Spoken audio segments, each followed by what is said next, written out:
Ayan yung kulay niya. So, masarap to in fairness. Natikman ko na to guys. Masarap.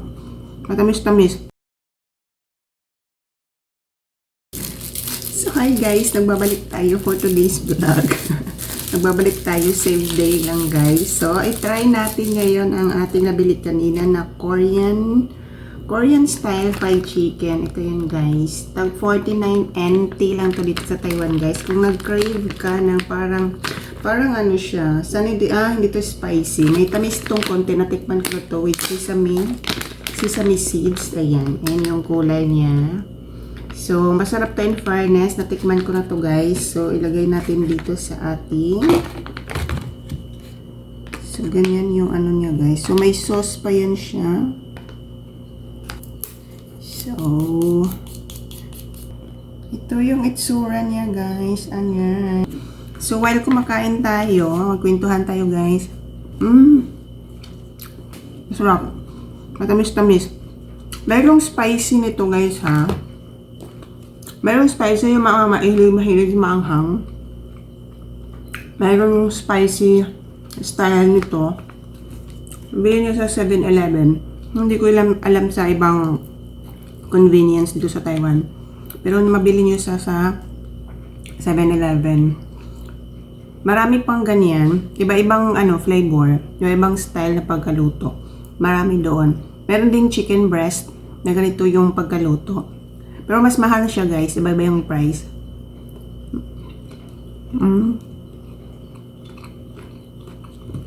Ilang piraso lang? 5. Kuno lang. Buto-buto.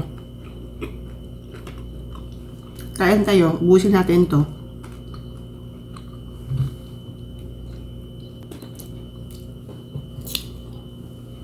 Okay ba?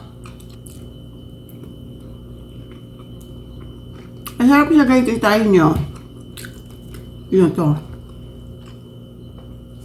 Nasa freezer to ng 7-Eleven. Kakasabit. Sarap. Natikman ko din yung nito, chicken breast. Masarap din siya, matamis-tamis na may mga sesame seeds. Meron din barbecue flavor doon. Pwede nyo i-try yung mga nandito sa Taiwan. Yung mga hindi nakakapagluto sa bahay nila. Sarap to.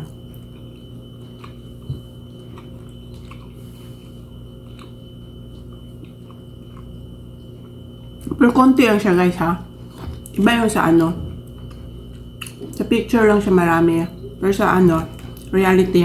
Limang ganito lang guys oh. Limang ganito lang. 49.90. Pero at least naanuhan nyo yung cravings nyo.